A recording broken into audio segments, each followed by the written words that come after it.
capítulo 8 de Primera de Corintios, versos 11 al 13. Si lo tiene, dígame amén. Voy a predicarles en esta noche por el tema: cuídate, por tu libertad se puede perder un hermano. Y dice la palabra del Señor en el nombre del Padre, del Hijo y del Espíritu Santo: y por el conocimiento tuyo se perderá el hermano débil por quien Cristo murió. De esta manera, pues pecando contra los hermanos e hiriendo su débil conciencia, contra Cristo pecáis. Por lo cual, si la comida le es a mi hermano ocasión de caer, no comeré carne jamás, para no poner tropiezo a mi hermano.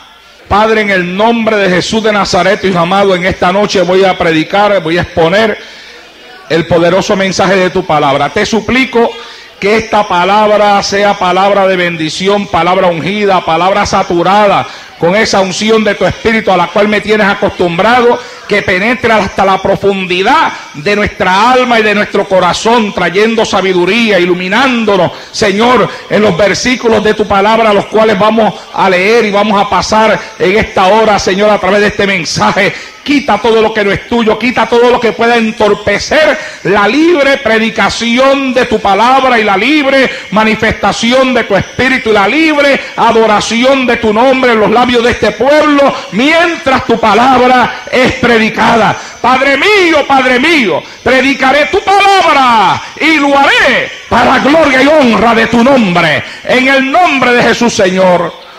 Amén. Se pueden sentar, mis hijos.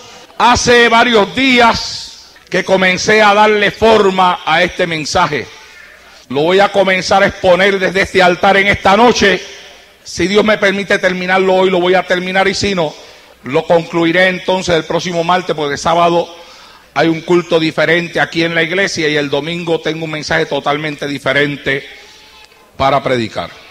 Viene este mensaje como parte de una carga, si se puede decir así, que he estado sintiendo en mi vida y en mi corazón después de haber conversado con diferentes pastores, algunos que son de esta ciudad, otros que no son de esta ciudad, que me llaman para actividades y que en medio de la llamada pues entramos en conversaciones y todos hablan, todos comentan. Aún en una reunión de pastores que estuve esta semana pasada, se comentaba entre los pastores acerca del grave problema que se está viviendo dentro de la iglesia en este tiempo para poder llevar a la congregación a someterse a la palabra de Dios. Uno de ellos dijo: es que la gente se está llenando de conocimiento, y aunque el conocimiento no sea sano, a veces creen que lo mucho que ellos saben les da a ellos la libertad de poder vivir dentro del evangelio por encima de las enseñanzas que se le dictan desde el altar o a través del estudio de la palabra. Hoy yo quiero hablar de eso. Yo quiero hablar de la libertad, y quiero hablarla desde el punto de vista que el apóstol Pablo la presentó a través de las Sagradas Escrituras.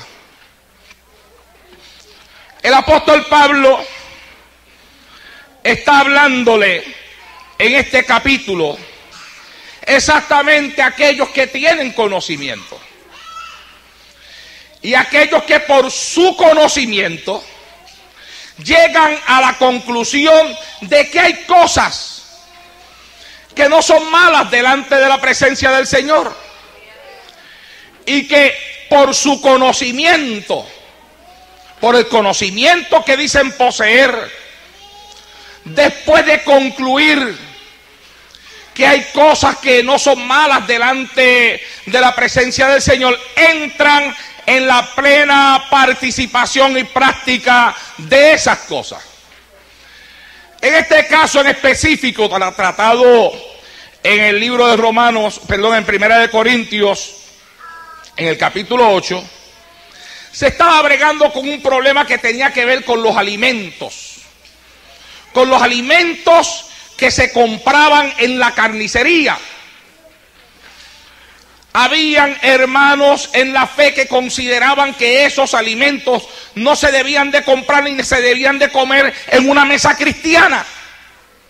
Había otros que se consideraban a ellos mismos con un conocimiento mucho más profundo y decían ellos que no había nada de malo en comer de lo que había en la carnicería.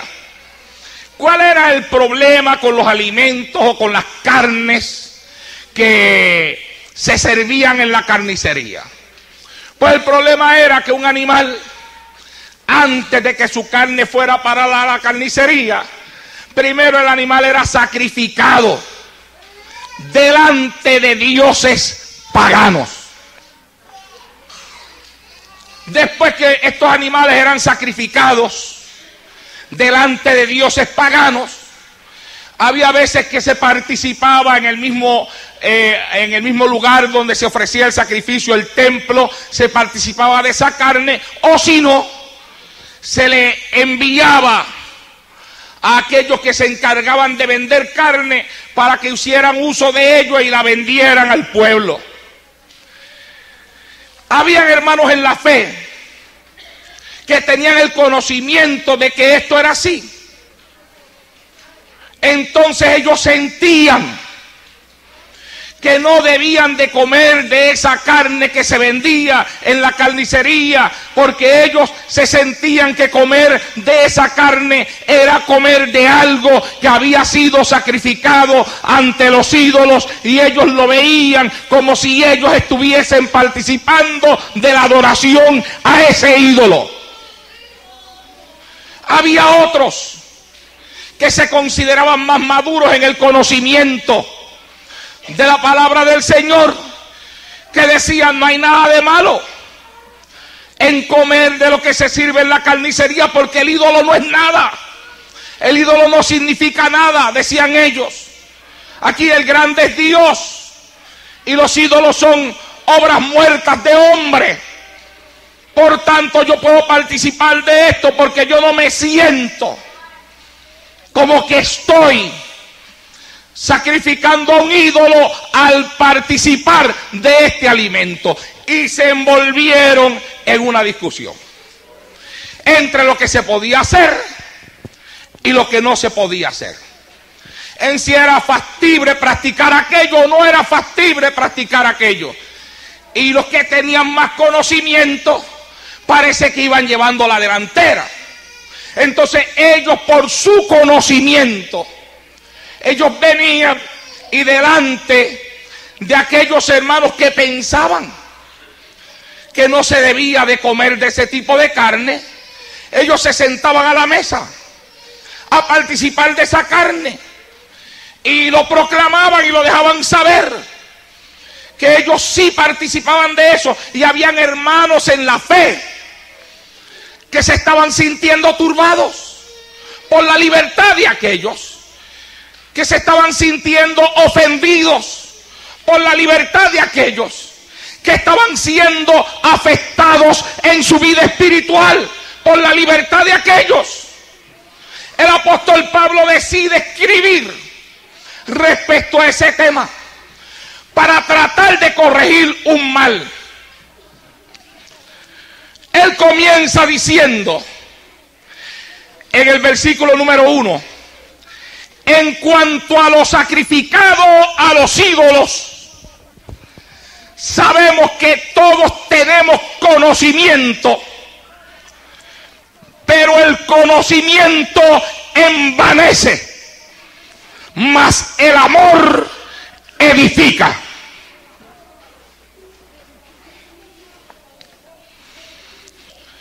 Y si alguno se imagina que sabe algo, aún no sabe nada como debe saberlo. Pero si alguno ama a Dios, es conocido por Él. Lo primero que el apóstol Pablo quiere establecer, y yo quiero que ustedes me sigan, mis amados hermanos, con mucho detenimiento en esta noche, y si no logro terminarlo hoy, cuando lo vaya a terminar, porque yo quiero enseñar unas verdades desde este altar en esta noche. Lo primero que él está enseñando es que el amor es más importante que el conocimiento. Que de nada vale estar lleno de conocimiento si al estar lleno de conocimiento no se manifiesta en tu vida el verdadero amor de Dios. Conocimiento es nulo cuando no está envuelto en el amor de Dios. El amor es más importante que el conocimiento. El conocimiento hace que nos sintamos bien y que creamos que somos importantes. Pero uno fácilmente, cuando llega a ese nivel, puede desarrollar soberbia. También puede desarrollar una actitud de saberlo todo. Muchas personas con opiniones firmes no están dispuestas a oír y aprender de Dios y de otros. Pablo dice que el conocimiento de Dios, aquel que se necesita para edificar a la iglesia, se puede obtener solamente si se ama al Señor.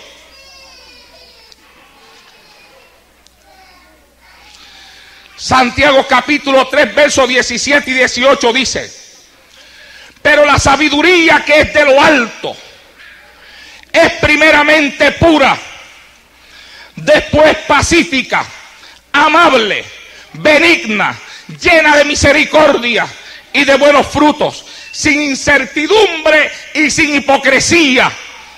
Y el fruto de justicia se siembra en paz para aquellos que hacen la paz. Primera de Juan capítulo 4 verso número 7, hablando acerca del amor, dice: amados, amémonos unos a otros, porque el amor es de Dios. Todo el que ama es nacido de Dios y conoce a Dios. El que no ama no ha conocido a Dios, porque Dios es amor. Ahora, después de hacer una explicación, introduciéndose, donde dice y enseña que el amor es más que el conocimiento. El conocimiento envanece. Él sigue hacia adelante en el versículo número 4. Dice él: acerca pues de las viandas que se sacrifican a los ídolos, sabemos que un ídolo nada es en el mundo, y que no hay más que un Dios.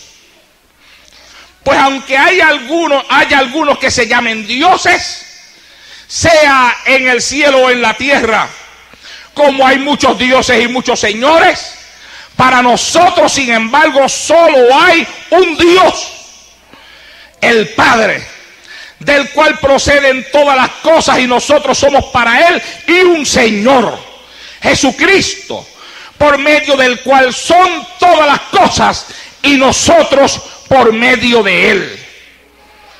Pero no en todos hay este conocimiento, porque algunos, habituados hasta aquí a los ídolos, comen como sacrificado a ídolos, y su conciencia, siendo débil, se contamina.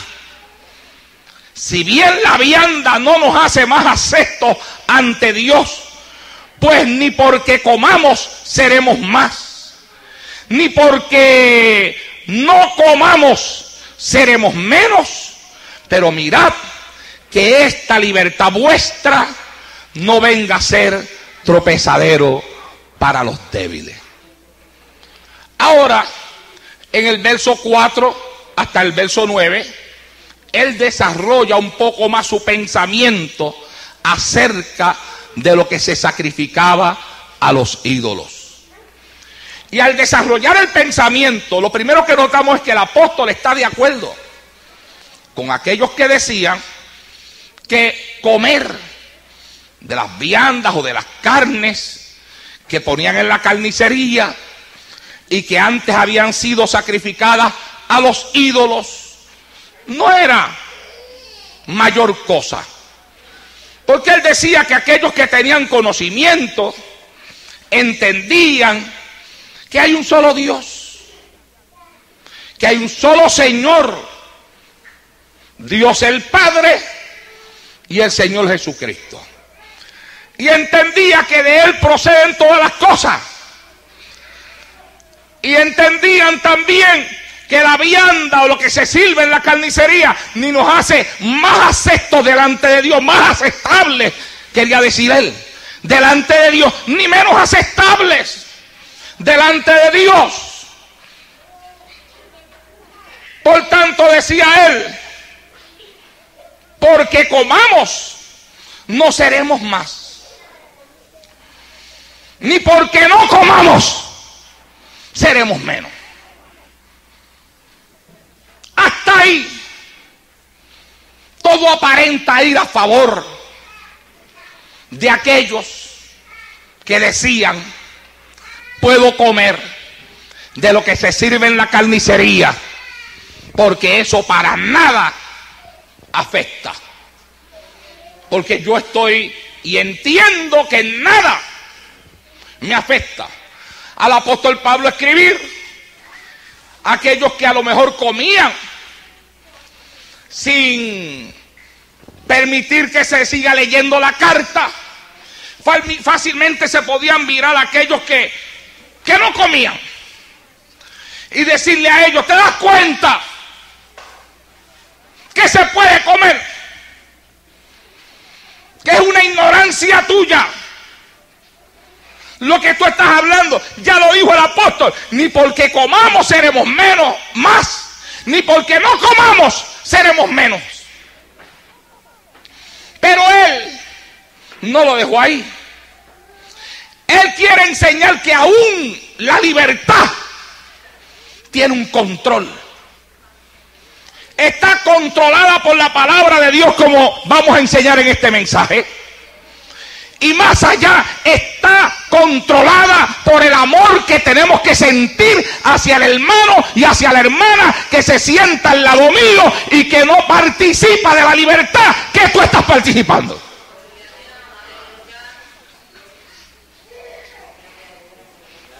Entonces en el verso número 9 él entra ahí. Él dice, pero mirad, fíjate, estad atentos, que esta libertad tuya no venga a ser tropezadero o piedra de tropiezo para aquellos que son débiles. Él le dirigió esa palabra a creyentes que no se habían incomodado al comer carne ofrecida a los ídolos.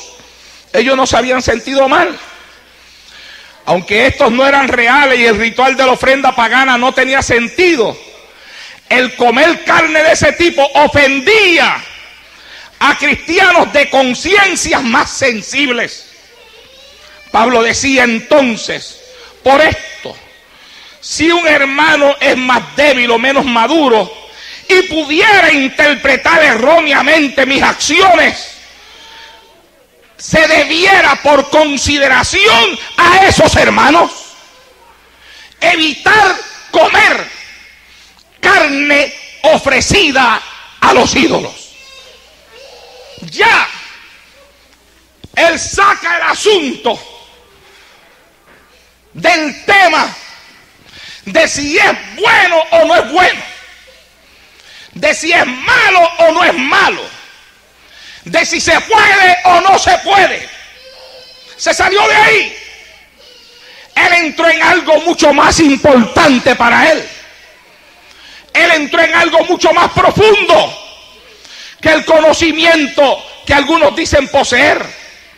Él entró en la consideración del que está a mi lado. Entró en la consideración de la conciencia del que observa mi libertad.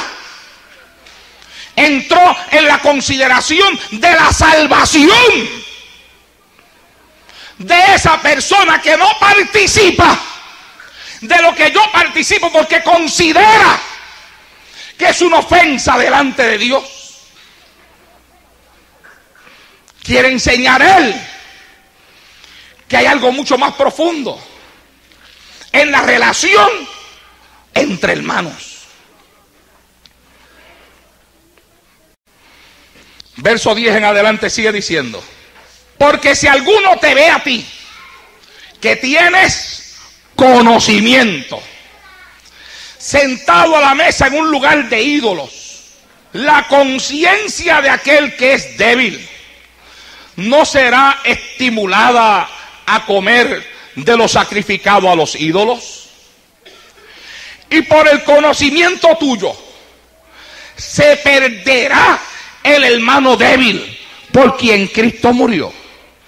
De esta manera, pues, pecando contra los hermanos e hiriendo su débil conciencia contra Cristo, pecáis. Ahora, esto se está poniendo difícil, porque ahora resulta ser que algo que el apóstol Pablo mismo considera que no es malo participar de eso, pero que él dice que por amor al hermano o a la hermana que tú tienes a tu lado, aparte del conocimiento que ya tú dices poseer, que te lleva a participar de la libertad que tú dices tener en este tiempo, o que algunos por allá afuera también dicen poseer, entra en la consideración de aquellos cuya salvación puede ser afectada por la libertad que nosotros nos tomamos. Dice él: herimos su débil conciencia.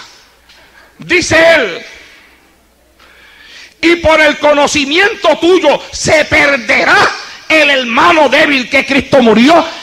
Él está entrando en algo profundo, hermano. Le está diciendo que la libertad de algunas personas puede llevar a otros a perder.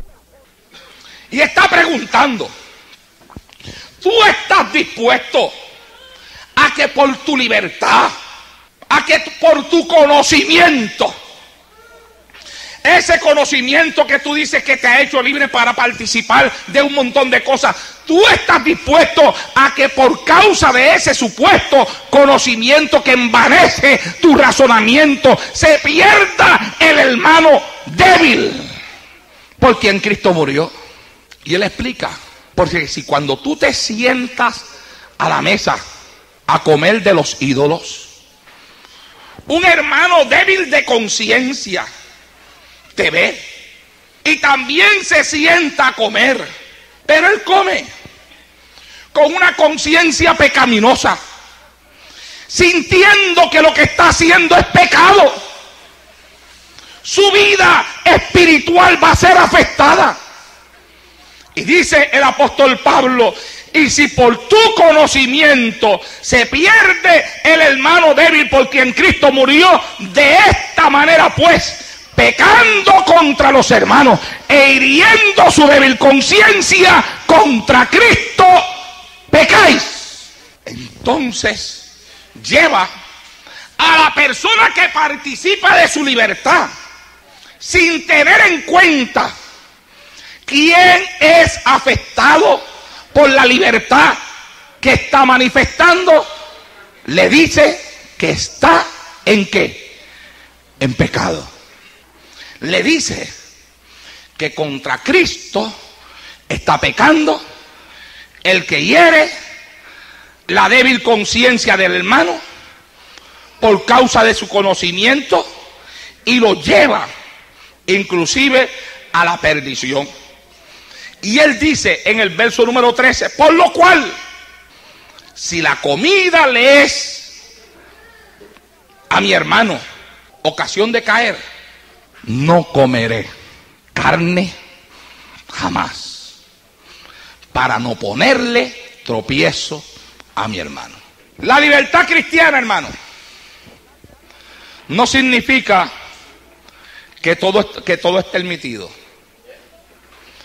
Significa que nuestra salvación no está determinada por un legalismo, por buenas obras o por normas, sino por un regalo que Dios hizo en la cruz del Calvario a través de Jesucristo. La Biblia dice que la salvación es por la fe. Pero la libertad cristiana está atada inseparablemente a algo que en esta noche llamaremos responsabilidad cristiana. Tú no puedes separar la libertad de la responsabilidad. La libertad está amarrada a algo que se llama responsabilidad. Y la libertad cristiana tiene que ser usada con responsabilidad, tomando en consideración a los hermanos que me rodean, no sintiéndome que soy mayor que ellos, sino amándolos y siendo ejemplo para ellos. Los nuevos creyentes con frecuencia son muy sensibles a lo que no es correcto, a lo que eso no es correcto, a lo que se debiera o no se debiera hacer. Hay cosas que pudieran ser correctas para nosotros, pero podrían herir al hermano o a la hermana que todavía no se ha desarrollado en la fe, que todavía está aprendiendo. Debemos de tener cuidado con no ofender al cristiano, ya sea recién convertido o de tiempo en la congregación, pero que va camino a la madurez espiritual y que es sensible y que nuestro ejemplo puede llevarlo a pecar. Cuando nos amamos o cuando amamos a otros, nuestra libertad para hacer ciertas cosas no debiera de ser más importante que fortalecer la fe de un hermano o de una hermana dentro de la congregación. Hay personas que andan buscando, hermano, cuánto detalle hay en la Biblia. Andan buscando algo que justifique lo que ellos quieren hacer.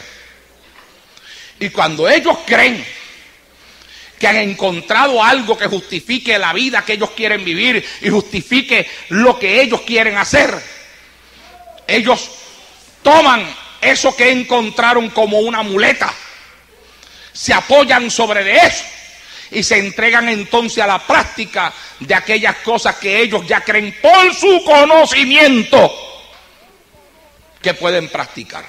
La Biblia dice en el libro de los Romanos, capítulo 14, versos 12 al 23, de manera que cada uno de nosotros dará a Dios cuenta de sí. Así que ya no nos juzguemos los unos a los otros, sino más bien decidir no poner tropiezo o no hacer caer a tu hermano. Yo sé y confío en el Señor Jesús que nada es inmundo en sí mismo, mas para el que piensa que algo es inmundo, para él lo es. ¿Cuántos me están oyendo? Yo espero que los que me están oyendo también me estén entendiendo. Pero si por la causa de tu comida, de la comida, tu hermano es contristado, ya no andas conforme al amor. No hagas que por la comida tuya se pierda aquel por quien Cristo murió. No sea pues vituperado vuestro bien, porque el reino de Dios no es comida ni bebida, sino justicia, paz y gozo en el Espíritu Santo. Porque el que en esto sirve a Cristo agrada a Dios y es aprobado por los hombres. Así que sigamos lo que contribuye a la paz y a la mutua edificación. No destruyas la obra de Dios por causa de la comida. Todas las cosas a la verdad son limpias, pero es malo que el hombre haga tropezar a otros con lo que come. Bueno es no comer carne, ni beber vino, ni nada en que tu hermano tropiece o se ofenda o se debilite. ¿Tienes tu fe?, pregunta el apóstol. Tenla para contigo delante de Dios. Y después dice, bienaventurado el que no se condena a sí mismo en lo que aprueba. Pero el que duda sobre lo que come es condenado, porque no lo hace con fe, y todo lo que no proviene de fe es pecado. El apóstol se está explicando con una claridad increíble. El apóstol está diciendo, ya no es cuestión ahora, dice él, ya no voy a tratar de si esto es malo o no es malo, si conviene o no conviene, si es permitido o no es permitido. Si yo voy a hablar y me voy a meter en algo que es mucho más profundo, a tu hermano le ofende, a tu hermano le estorba, a tu hermano lo debilita en la fe, hace tropezar a tu hermano, hace tropezar a alguien por quien Cristo murió en la cruz del Calvario, dice él, pues entonces por amor a esa persona no lo practique. Porque dice él, es bueno no practicar nada en que tu hermano tropiece, nada en que tu hermano se ofenda, nada en que tu hermano se debilite. ¿Sabe una cosa, hermano? A veces hay personas que dividen el cristianismo en dos categorías: fuertes y débiles. Aquellos que ellos ven que miran tantas cosas, que se cuidan de tantas cosas, no, es que ese es muy débil, cualquier cosa lo hace caer. Nosotros somos los fuertes. Yo me puedo tomar la libertad de hacer esto, de hacer aquello, de practicar esto otro, de practicar aquello. A mí no me afecta. Yo soy fuerte. Pero en realidad, el que así vive y así hace, lo que está demostrando es una debilidad espiritual increíble. Porque la gente que verdaderamente es espiritual y la gente que verdaderamente es fuerte en el espíritu se preocupa por el hermano que tiene a su lado. Se preocupa por edificar al que está al lado de él. Se preocupa por levantarlo, se preocupa por ayudarlo, se preocupa por su salvación. Se preocupa porque la vida que está viviendo no afecte la vida de ese que él llama débil. Pero hay quienes, mi amado hermano, amparados en un supuesto conocimiento que en ocasiones hasta se sale fuera de la palabra de Dios. Alguien dijo que hay quien busca un texto y un contexto y hace un buen pretexto para vivir la vida que quieran vivir. Y hoy en día hay un montón de pastores que no saben qué hacer. Hay pastores que me lo confiesan. Casi toda la semana hay pastores hablando conmigo y diciéndome, hermano Naldo, yo estoy perdiendo el control sobre la iglesia. No porque ando permitiendo que se haga lo que se dé la gana, es porque la gente lo practica por sí sola. Y yo no tengo poder para meterme dentro de la gente a cambiar a la gente. Sino que pasó el tiempo donde la gente miraba las palabras que salían de un pastor desde el altar, las miraban como que lo que salía por esa boca era palabra de Dios. Palabra que había que vivir, palabra que había que seguir, palabra que había que obedecer. No, ahora la gente, ellos deciden qué vivir de lo que se predica en el altar y qué no vivir, qué hacer o qué no hacer. Que ellos creen que el pastor tiene razón y en que ellos creen que el pastor no tiene razón. Así tú le des una letanía de textos bíblicos que te puedas echar toda una madrugada, texto tras texto, a ellos ya eso no les interesa. Ellos andan buscando las esquinas, ellos andan buscando las orillas, ellos andan buscando las cosas que pueden tergiversar para acoplarlas al estilo de vida que su carne quiere vivir. Cuando una persona les enfrenta, ellos dicen, ¿y qué tiene esto de malo? Esto no está en la Biblia, aunque esté. Cuando tú le dices a ellos, pero la Biblia dice, ellos dicen, pero esa es la interpretación que tú le das. Yo no lo interpreto así. Yo lo interpreto de otra manera, porque ellos andan acomodando su carne o la palabra a los deseos de su carne. Algunos de ellos se quieren presentar como grandes conocedores de la palabra del Señor. Se quieren presentar a ellos mismos como maestros Pero no son maestros que logren enseñar desde el altar de la iglesia o logren enseñar desde el frente de la iglesia. Porque si trataran de enseñar sus cosas desde ahí, mucha gente rebatiría lo que ellos están enseñando. Son maestros que andan buscando débiles en la fe dentro de la congregación, que andan buscando personas que ellos van dándose cuenta que están debilitados, que están molestos. A eso se acercan y por allá, a solas, en privado, en silencio, le dan su estudio bíblico. Y a veces logran que esa persona practique las cosas que ellos están practicando.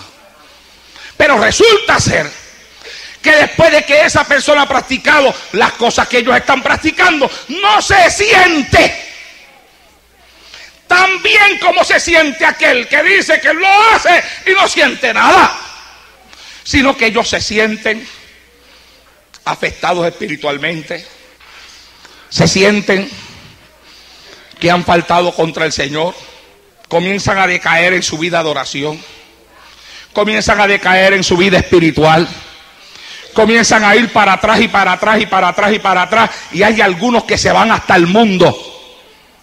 ¿Sabe una cosa, hermano? Le voy a decir algo de este altar que yo nunca lo he dicho, pero lo voy a decir hoy.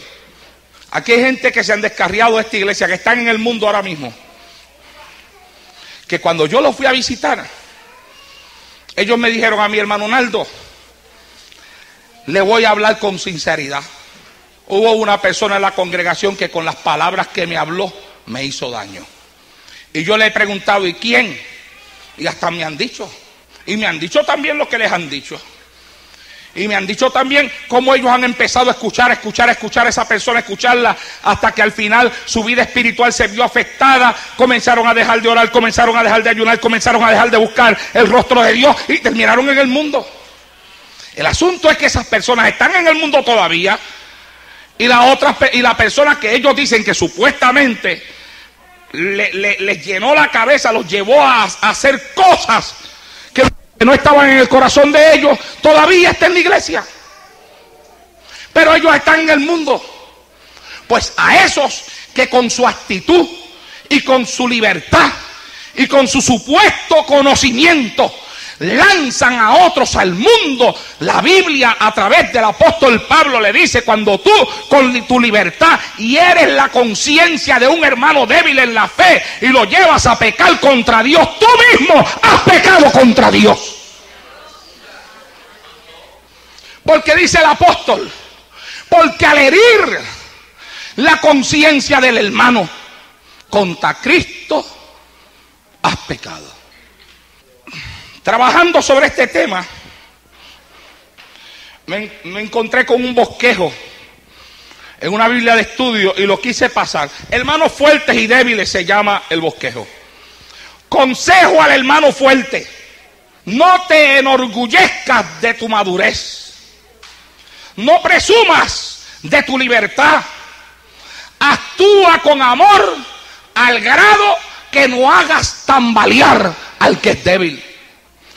Consejo al hermano débil: toma tu tiempo, ora a Dios, y tienes que estar seguro de que tus convicciones están basadas en la palabra de Dios y no en opiniones. Consejo a los pastores: es para mí, estaba escrito ahí pero se lo voy a leer.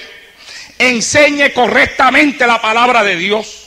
Ayude a los cristianos a entender lo que es y lo que no es correcto ante los ojos de Dios. Y no permita que problemas potenciales originen separación y división dentro de la iglesia. La Biblia dice en el libro de Mateo, en el capítulo 23, versos 11 al 12, el que es mayor entre vosotros sea vuestro siervo. Porque el que se enaltece será humillado, y el que se humilla será enaltecido. Hoy en día, algo que proclaman muchas personas que gozan de una mal llamada libertad es que los que están en los altares enseñando son hombres. Ellos dicen, yo no obedezco a hombres. Sin embargo, a mí me llama la atención una cuestión acerca de Cristo y de los fariseos en su época. Escuche bien. Jesús acusa a los escribas y los fariseos. Escuche esto. Ay de vosotros, escribas y fariseos hipócritas, porque cerráis el reino de los cielos delante de los hombres, pues ni entráis vosotros ni dejáis entrar a los que están entrando. Ay de vosotros, escribas y fariseos hipócritas, porque devoráis las casas de las viudas y como pretexto hacéis largas oraciones, por esto recibiréis mayor condenación. Ay de vosotros, escribas y fariseos hipócritas, porque recorréis mar y tierra para hacer un prosélito, y una vez hecho lo hacéis 2 veces más hijos del infierno que vosotros. Ay de vosotros, guías ciegos, que decís que si alguien jura por el templo no es nada, pero si alguien jura por el oro del templo es deudor. Insensatos y ciegos, porque ¿cuál es mayor, el oro o el templo que santifica el oro? También decís, si alguno jura por el altar no es nada, pero si alguno jura por la ofrenda que está sobre el altar es deudor. Necios y ciegos, ¿cuál es mayor, la ofrenda o el altar que santifica la ofrenda? Pues el que jura por el altar jura por él y por todo lo que está sobre de él. Y el que jura por el templo, jura por él y por el que lo habita. Y el que jura por el cielo, jura por el trono de Dios y por aquel que está sentado en él. Ay de vosotros, escribas y fariseos hipócritas, porque diezmáis la menta, el eneldo y el comino, y dejáis lo más importante de la ley, la justicia, la misericordia, la fe. Esto era necesario hacer sin dejar de hacer lo otro. Guías ciegos, que coláis el mosquito y tragáis el camello. Ay de vosotros, escribas y fariseos hipócritas, porque limpiáis los de afuera del vaso y del plato, pero por dentro estáis llenos de robo y de injusticia. Fariseo ciego, limpia primero lo de adentro del vaso y del plato, para que también lo de afuera sea limpio. Ay de vosotros, escribas y fariseos hipócritas, porque sois semejantes a sepulcros blanqueados, que por fuera a la verdad se muestran hermosos, mas por dentro están llenos de hueso de muerto y de toda inmundicia. Así también vosotros por fuera, la verdad, os mostráis justos a los hombres, pero por dentro estáis llenos de hipocresía y de iniquidad. ¡Qué silencio! Ay de vosotros, escribas y fariseos hipócritas, porque edificáis los sepulcros de los profetas y adornáis los monumentos de los justos, y decís, si hubiésemos vivido en los días de nuestros padres, no hubiéramos sido sus cómplices en la sangre de los profetas. Así que dais testimonio contra vosotros mismos de que sois hijos de aquellos que mataron a los profetas. Vosotros también llenad la medida de vuestros padres. Serpientes, generación de víboras, ¿cómo escaparéis de la condenación del infierno? Por tanto, he aquí que yo os envío profetas, sabios y escribas, y de ellos a unos mataréis y crucificaréis, a otros azotaréis en vuestras sinagogas y los perseguiréis de ciudad en ciudad, para que venga sobre vosotros toda la sangre justa que se ha derramado sobre la tierra, desde la sangre de Abel el justo hasta la sangre de Zacarías, hijo de Berequías, a quien matasteis entre el templo y el altar. De cierto os digo que todo esto vendrá sobre esta generación. Si lo llevamos a la cuenta, perderemos el conteo de cuántas veces Cristo llamó a los fariseos hipócritas, ciegos, hipócrita de nuevo, hipócrita de nuevo, ciego de nuevo, sepulcro blanqueado, guía ciego.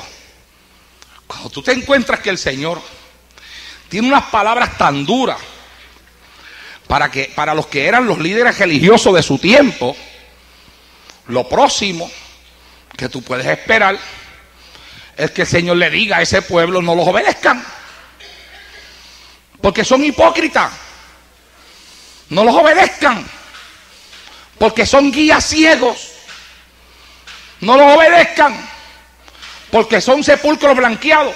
Pero ¿sabe una cosa? Estudiando hoy la palabra del Señor en un tema que no es el que estoy tratando esta noche, pero tocando algo así por encima, me di cuenta que el Señor era amigo y es amigo de la obediencia. Por eso puede ser sorprendente para algunos, pero no me sorprende a mí que llamando a los fariseos guías ciegos, hipócritas, sepulcros blanqueados y tantas otras cosas más, en ese mismo capítulo 23 de Mateo, en los primeros versículos del 1 al 4, esto fue lo que él dijo. Dijo: entonces habló Jesús a la gente y a sus discípulos diciendo: en la cátedra de Moisés se sientan los escribas y los fariseos. Así que todo lo que os digan que guardéis, guardadlo y hacedlo. Mas no hagáis conforme a sus obras, porque dicen y no hacen. ¿Cómo usted compagina una cosa con la otra? Él le dice que son ciegos, que son hipócritas, que son sepulcros blanqueados, y le dice al pueblo: pero todo lo que ellos os digan que hagáis, hacedlo. ¿Por qué? Porque el Señor sabía que aquel a quien él criticaba, juzgaba como un hipócrita, él le decía así porque practicaba o enseñaba algo que no vivía. Pero le está diciendo al pueblo, a pesar de que son hipócritas, a pesar de que son guías ciegos, a pesar de que son sepulcros blanqueados, a pesar de todo eso, cuando les enseñen la palabra, vívanla, porque es la palabra y la palabra tiene que ser vivida. Si es palabra de Dios, no importa el que le esté enseñando, porque es palabra, porque está escrito. Le dice al pueblo: obedezcan. Él es amigo de la obediencia. La obediencia a la palabra es lo que hace que la persona se solidifique en su vida espiritual. Por eso cuando él levantó a la iglesia, no dejó a la iglesia a la derriba. Le puso pastores. Esos pastores, en el libro de Apocalipsis, él los llama ángeles. Escribe al ángel que está en la iglesia de la Odisea. Escribe al ángel que está en la iglesia de Filadelfia. Escribe al ángel que está en la iglesia de Esmirna. Escribe al ángel que está en la iglesia de Éfeso. Él los llama ángeles. Alabado sea Dios en esta hora. Hablando de eso, a los que él llama ángeles, a los pastores, en Hebreos 13:17 él dice: obedeced a vuestros pastores y sujetaos a ellos, porque ellos velan por vuestras almas como quienes han de dar cuenta, para que lo hagan con alegría y no quejándose, porque esto no os es provechoso. Él está diciendo que no le aprovecha a nadie que el pastor dé quejas de él. No te es provechoso.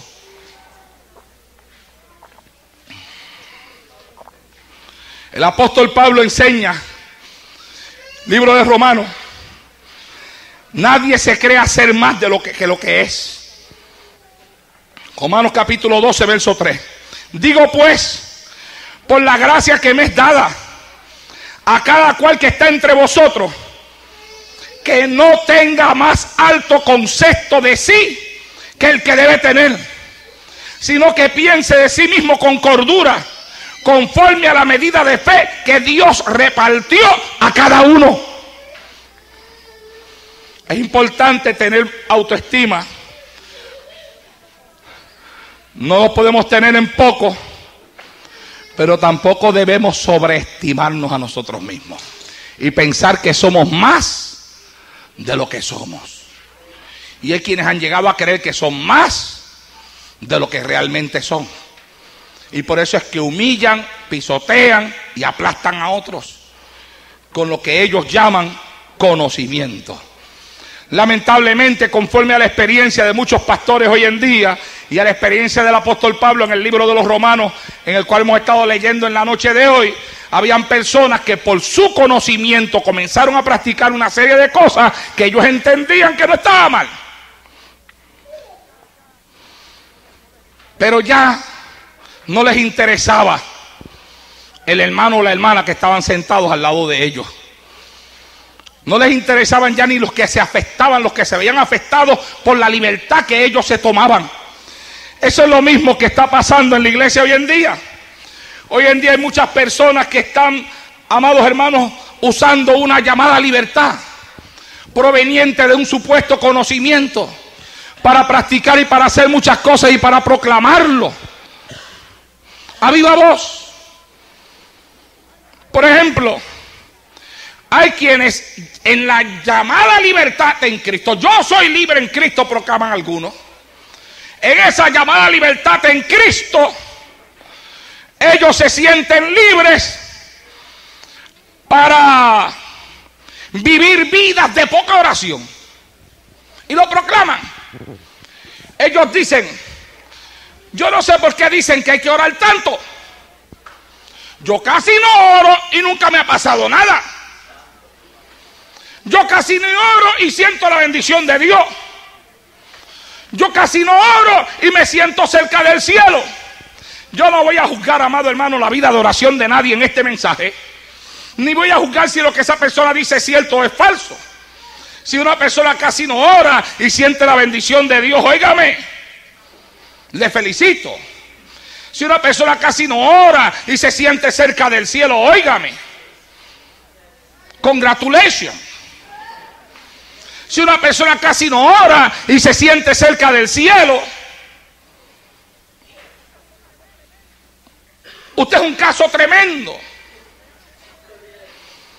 Realmente usted es de admirar.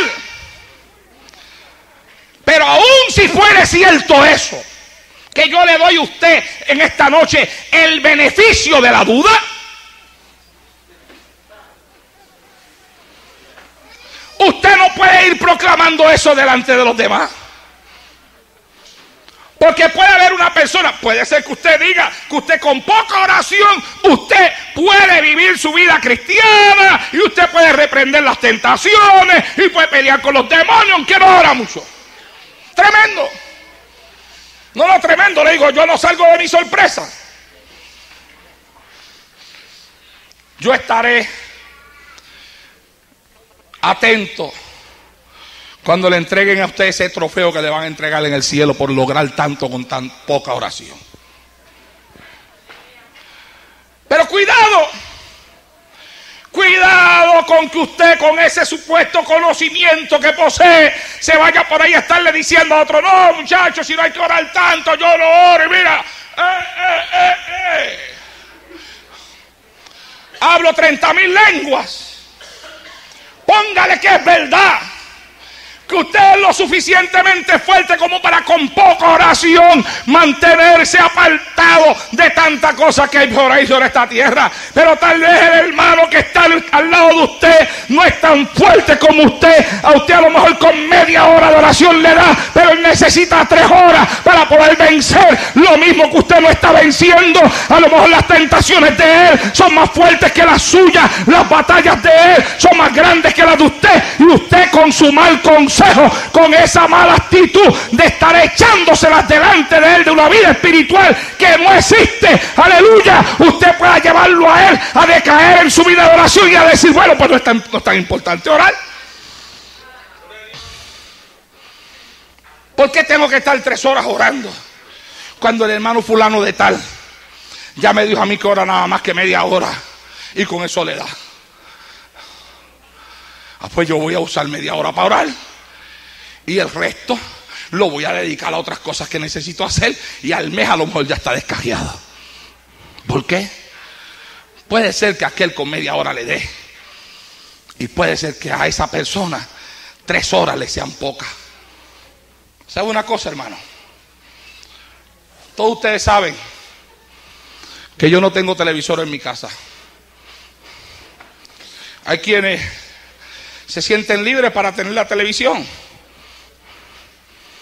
para ver deportes, novelas, películas, para ver de todo en el televisor. Ellos dicen, a mí el televisor no me afecta. A mí el televisor no me hace daño. Puede ser que sea verdad.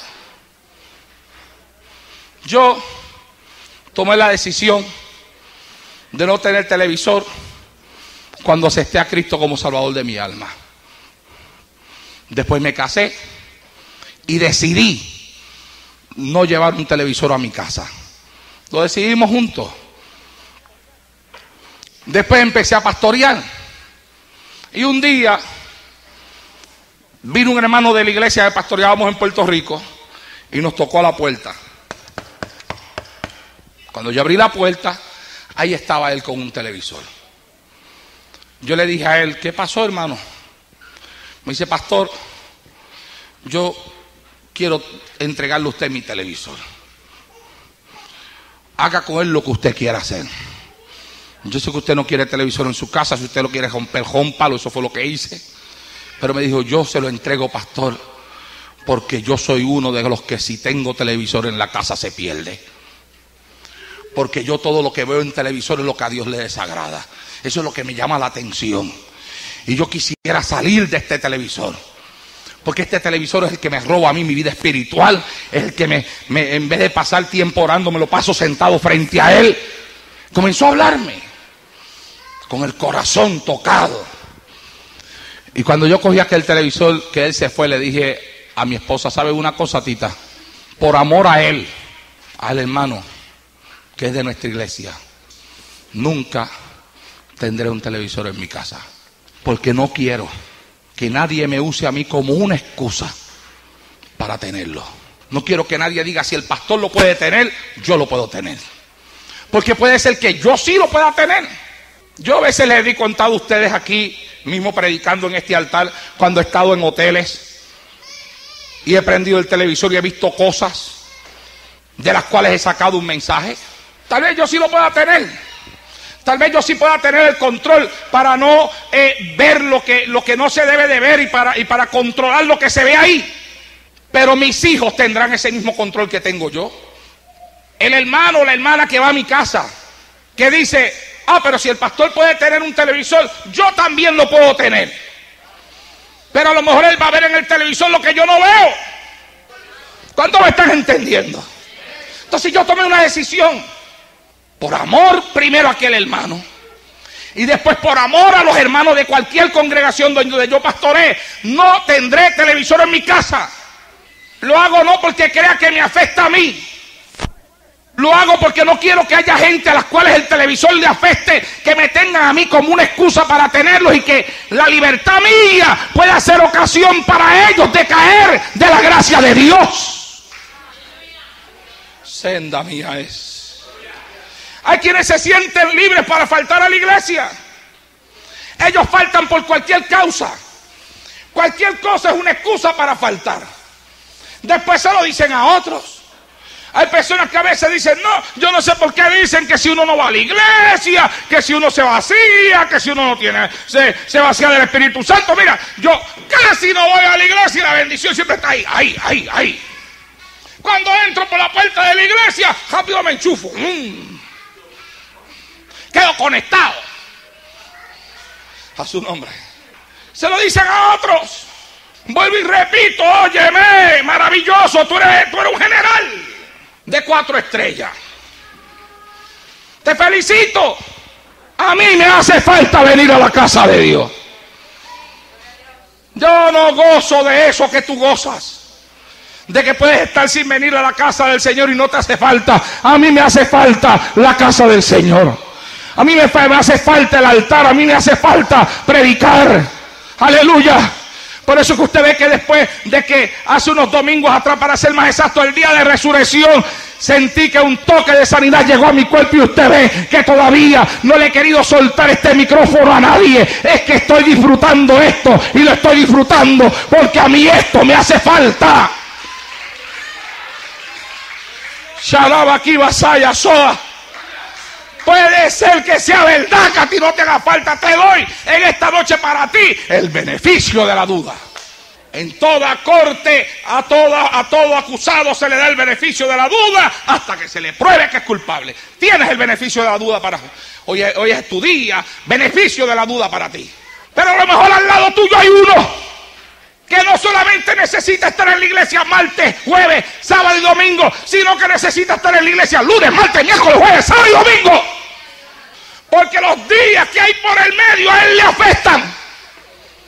Porque no todo el mundo es como tú. Y puede ser que cuando tú vas donde una persona y te jactas de tu fortaleza espiritual, que puedes estar una semana sin venir a la iglesia y no te afecta y sigues sintiendo la presencia de Dios, estimule la mentalidad de un hermano débil en la fe a hacer lo mismo y termine descarriado siendo tú culpable de eso, porque por tu mal consejo empezó a practicar algo que dañaría su vida espiritual. Oh, el tema del mensaje es bien claro. Dice: cuídate, cuídate, por tu libertad se puede perder un hermano. Sarabaki Mashaya, mi alma alaba y glorifica a Dios en esta hora. Hay quienes se sienten libres para mirar a la mujer ajena. Leí algo en estos días en el internet. Lo escribió, estaba leyendo en un lugar cristiano. Y esta persona escribió: la Biblia no dice que no puedes mirar a la mujer. La Biblia lo que dice es que no la puedes mirar con deseo. Ah, qué tremendo conocimiento que acaba de compartir el hermano con miles de creyentes a través del internet. Wow. Estoy realmente tocado, hermano. Tanta sabiduría enternece mi corazón y toca mi alma. Me lleva casi al borde de las lágrimas. Tanta sabiduría manifestada. Eso lo sé yo hace tiempo, pero nunca lo he enseñado. Yo siempre he enseñado que la Biblia dice, aleluya, que al hombre que mira una mujer y la codicia, ya adulteró con ella en su corazón. Lo dejo ahí. Cuando me dejas así plain, el hombre lo que piensa es: pues mejor no mirarla. Pero ahora el hombre del que hablo, él quiso expresar su sabiduría, su conocimiento. La puedes mirar siempre y cuando no la desees, escribió él. La puedes mirar. Pero amado hermano, antes del deseo viene la mirada. No puede haber deseo si no hay mirada. La mirada viene primero, el deseo viene después. Si la persona es débil en la fe, alabado sea el Señor para siempre. Para controlar su carne, la mirada abrirá la puerta para el pecado que se ha de apoderar de su corazón. Aquel que escribió aquello en el internet, por su conocimiento, puede herir a un hermano en la fe y él mismo ser culpable de pecado. Hay conocimiento que es solamente para el que lo posee, que no es ni tan siquiera para enseñarlo.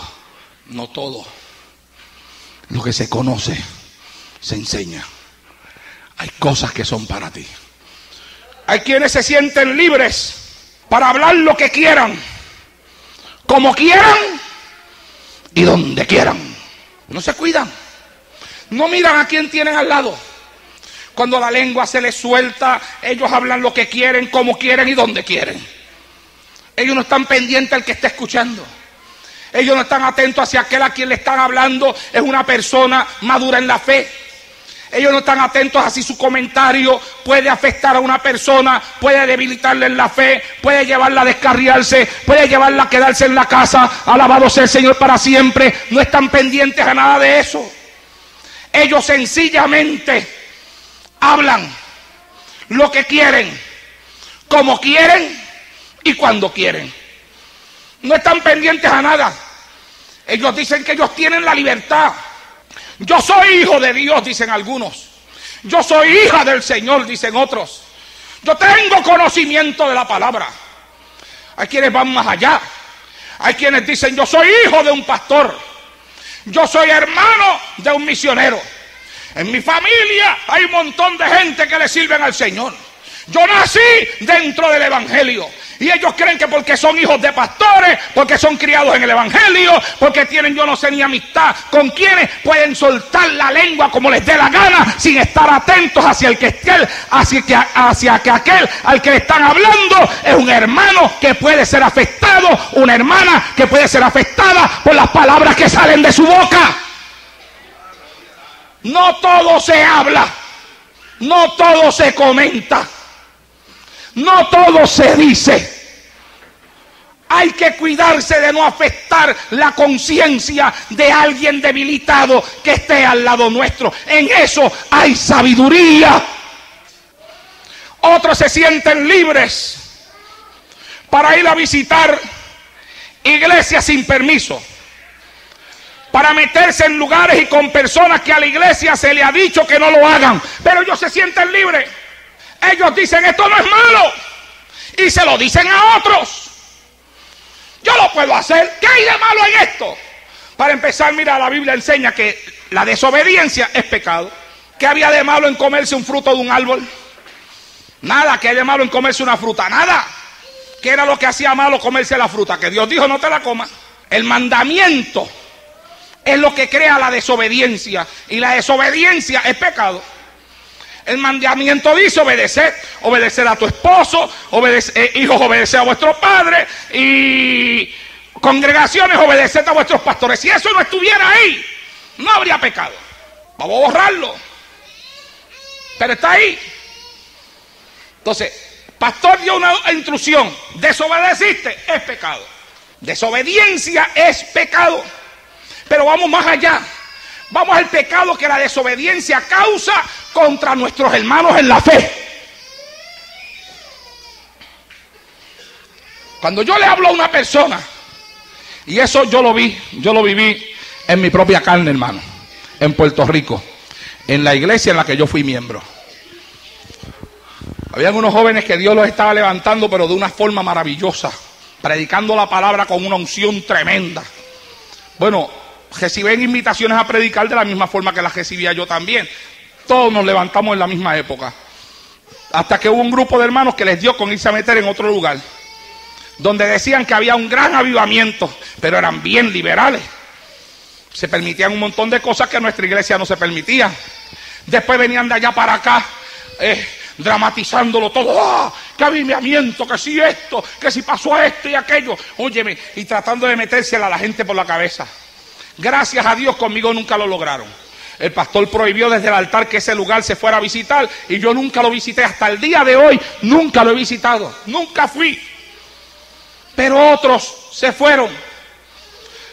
Para hacer la historia, que es larga, corta, de esos que se fueron, más de la mitad están descarriados ahora mismo. Los otros se fueron de la iglesia a la misma iglesia esa que estaba en avivamiento que ellos estaban visitando. Pero después de ahí brincaron a otra, y han brincado yo no sé ni por cuántas iglesias. En estos días recibí la llamada de uno que siempre lleva comunicación conmigo. Ahora estoy yendo a la iglesia de fulano. Oh, ya te cambiaste de iglesia. No, sí, estoy ayudando a fulano. No tienen raíces.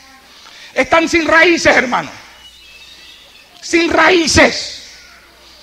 Los pocos que todavía están en el evangelio andan sin raíces, brincando de un lugar para otro. El creyente tiene que echar raíces, y tenemos que tener cuidado cómo hablamos.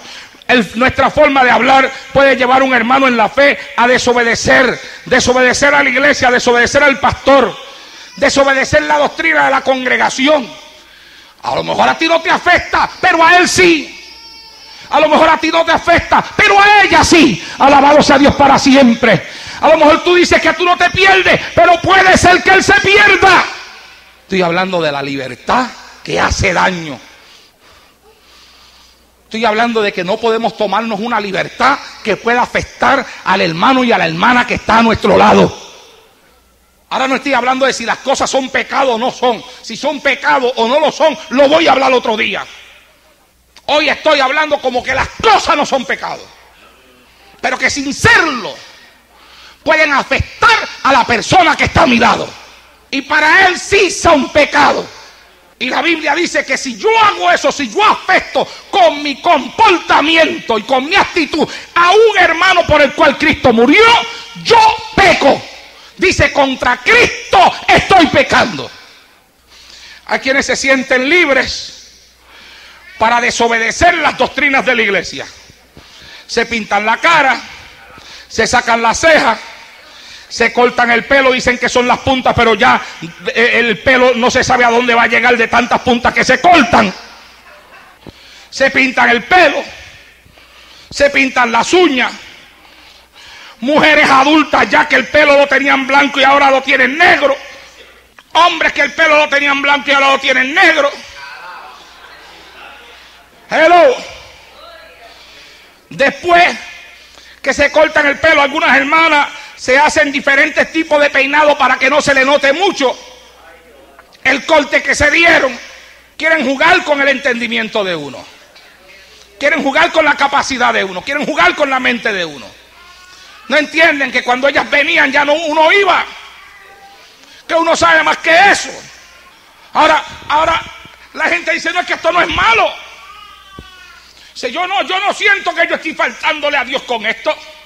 Una persona los otros días me dijo, mira esto. Y se cogió el pelo.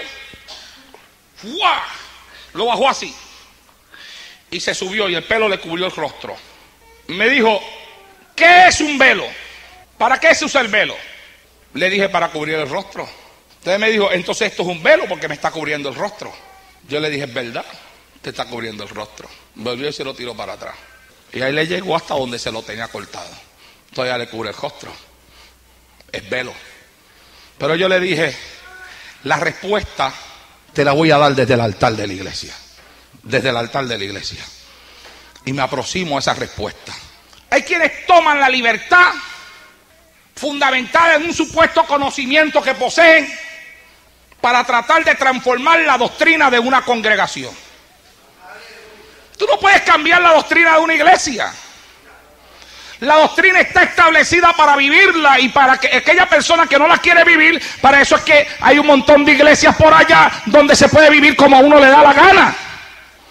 Pero uno no entra a una congregación que tiene una doctrina para tratar de cambiarla. En estos días por ahí ha llegado una persona que viene de otra iglesia, me vino con carta de traslado y todo. Pero ya yo noté que en estos días me apareció pinta por ahí. Hoy le di una orden a mi esposa en la casa. Le dije, tú vas donde esa persona y le dices que aquí en esta iglesia eso no se practica. En la iglesia donde ella estaba sí se practica, y si eso es lo que ella quiere vivir debe de quedarse allá. ¿Para qué pedir una carta de traslado para una iglesia donde no se practica la pintura en la mujer? Y después querer meterse en esa iglesia con la cara pintada. Ven acá, quédate donde estás, allá te lo permiten, aquí no. Hay que entender que la libertad que a veces nos tomamos afecta a los hermanos que tenemos al lado. O puede ser que para ti cortarte unas puntas no sea malo, pero para la hermana que tienes a tu lado, que te ve así, ella peca. ¿Peca por qué? Porque se siente ofendida, porque siente que eso es malo, que a Dios no le desagrada, y es de eso que está hablando el apóstol Pablo, que nuestras actitudes y nuestro comportamiento nunca debe de afectar la mentalidad de aquel hermano débil por quien Cristo murió. Ya no es asunto de qué es lo que me gusta a mí, ya no es asunto de qué es lo que yo creo. Es asunto ahora de cuánto yo amo a la iglesia en la que yo estoy. Cuánto amo a esos hermanos que están ahí. Cuánto amo al pastor de la iglesia que me predica en contra de eso, que está batallando en contra de eso. Que si alguien me ve así, lo van a jalar a él, lo van a llamar a él, le van a venir con problemas. Y yo no quiero que mi pastor esté en problemas porque yo lo amo.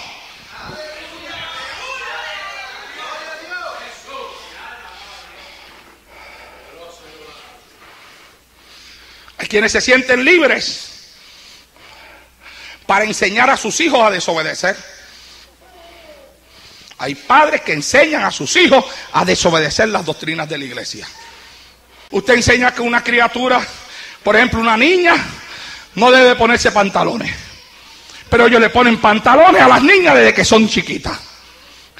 La niña escucha en la iglesia cuando se predica en contra del uso del pantalón en la mujer. Pero la niña ve también que su mamá se lo pone, sea en la casa, sea para la escuela, se los enganchan. Sin usted darse cuenta o dándose cuenta, consciente o inconscientemente, usted está enseñando a su hijo a desobedecer la doctrina de la iglesia. Después, cuando te llegue a grande y tú quieras someter a esa criatura, no vas a poder. ¿Cómo tú vas a quitarle a una persona algo que tú mismo le pones? Voy más con las hermanas que están aquí. Una niña que usa pantalones no aprende a sentarse bien, porque la mujer con pantalones siempre se sienta espatarrada, con las piernas abiertas. Las niñas que usan pantalones se sientan igual. Y cuando usted las trae a la iglesia con su falda, se sientan en los bancos mal sentadas. ¿Cuántas veces no hemos tenido que estar llamando aquí, mi esposa y yo, atención a niñas de aquí de la iglesia, mal sentadas, enseñando su ropa interior? Una niña se le enseña a vestir desde pequeña. Desde pequeña se le pone una falda. Desde pequeña se le enseña que sus piernitas están cerradas, que la falda se acomoda cuando se sienta. Pero hay quienes enseñan a sus hijos a desobedecer. Se los llevan a sus hijos para otras iglesias sin el permiso del pastor. Se llevan a sus hijos a participar a otras cosas y los hijos saben que están sin el permiso. A veces son presionados, a veces son forzados a ir. Porque hay padres que utilizan la autoridad de ellos como padres para forzar a un hijo a hacer algo que no se debe de hacer. El muchacho lo sabe, pero si la persona... Ok.